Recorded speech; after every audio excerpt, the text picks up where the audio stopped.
देखिए, मौलिक कर्तव्य का वर्णन संविधान के भाग 4 के क में किया गया है। इसका वर्णन है अनुच्छेद 51 के क में, और ये रूस के संविधान से अडॉप्ट किया गया है। कहाँ से लिया गया है? रूस के संविधान से इसे लिया गया है। देखिए, इसे सरदार स्वर्ण सिंह समिति की अनुशंसा पर, ये जरूर याद रखिएगा, किसकी अनुशंसा पर? सरदार स्वर्ण सिंह समिति की अनुशंसा पर। और मौलिक कर्तव्य और मौलिक अधिकार में अंतर है मेरे भाई, ठीक है?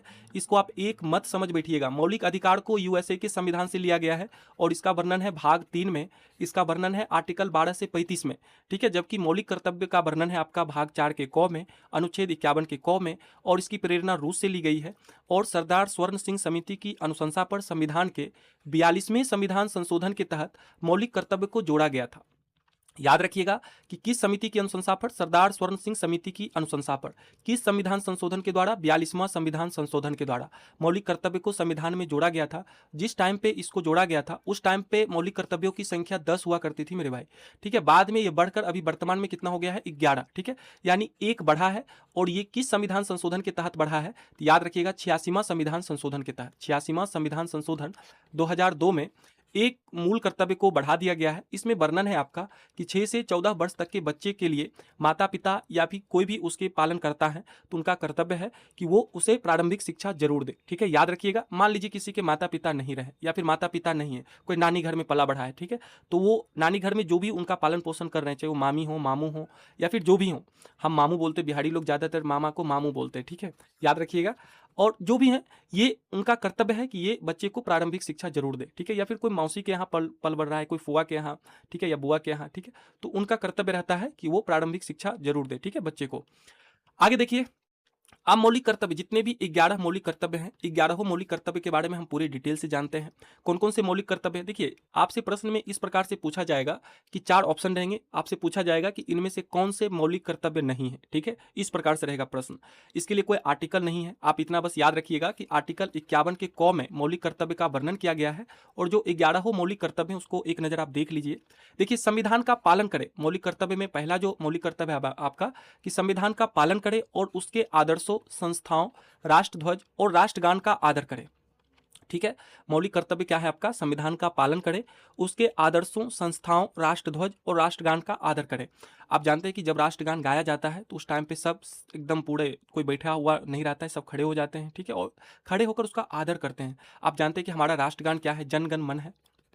जन गण मन हमारे देश का राष्ट्रगान है और इसे गाने में कुल कितने सेकंड का टाइम लगता है? आप जरूर याद रखिएगा, 52 सेकंड का टाइम लगता है।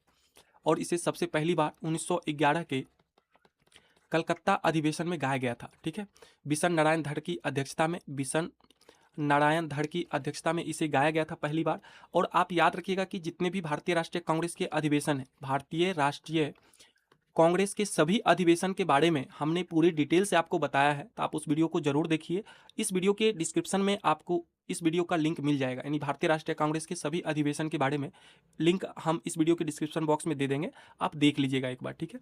आगे देखिए, दूसरा मौलिक कर्तव्य है आपका स्वतंत्रता के लिए हमारे राष्ट्रीय आंदोलन को प्रेरित करने वाले उच्च आदर्शों को हृदय में संजोए रखे और उनका पालन करे, ठीक है? तीसरा है आपका भारत की संप्रभुता, एकता और अखंडता की रक्षा करे तथा उसे अक्षुण्ण रखे, ठीक है? चौथा है आपका कि देश की रक्षा करें और आह्वान किए जाने पर राष्ट्र की सेवा करें, ठीक है? अगर देश की रक्षा में अगर आपका सहयोग अपेक्षित है तो आप सहयोग जरूर दें, ठीक है? आगे देखिए, भारत के सभी लोगों में समरसता और समानता, भ्रातृत्व की भावना का निर्माण करे जो धर्म, भाषा और प्रदेश या वर्ग पर आधारित सभी भेदभाव से परे हों, ठीक है? ऐसी प्रथाओं का त्याग करे जो स्त्रियों के सम्मान के विरुद्ध है, ठीक है? मतलब स्त्रियों का सम्मान दे। अगला है कि हमारी सामाजिक संस्कृति की गौरवशाली परंपरा का महत्व समझे और उसका परिरक्षण करे, ठीक है?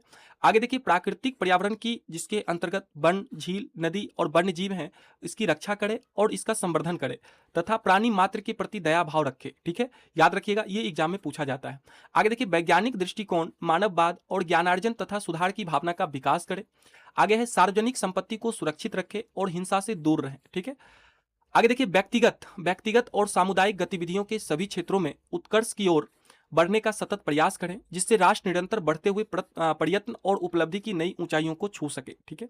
आगे देखिए, माता पिता या संरक्षक 6 से 14 वर्ष तक की आयु वाले अपने यथास्थिति बच्चे या प्रतिपाल्य की शिक्षा का अवसर प्रदान करे। यह कर्तव्य 86वां संविधान संशोधन 2002 के द्वारा जोड़ा गया, ठीक है? तो याद रखिएगा, सिर्फ माता पिता का ये कर्तव्य नहीं है, कोई भी उसके अगर संरक्षक हैं, कोई भी, चाहे वो मासी जी हों, बुआ जी हों, मामा जी हों, जिसके यहाँ भी बच्चा पल बढ़ रहा है, ठीक है, उनका ये कर्तव्य है कि उसे प्रारंभिक शिक्षा जरूर दे, ठीक है। और इसका वर्णन किसमें किया गया है, इसका वर्णन किया गया है 86वें संविधान संशोधन 2002 के द्वारा जोड़ा गया है।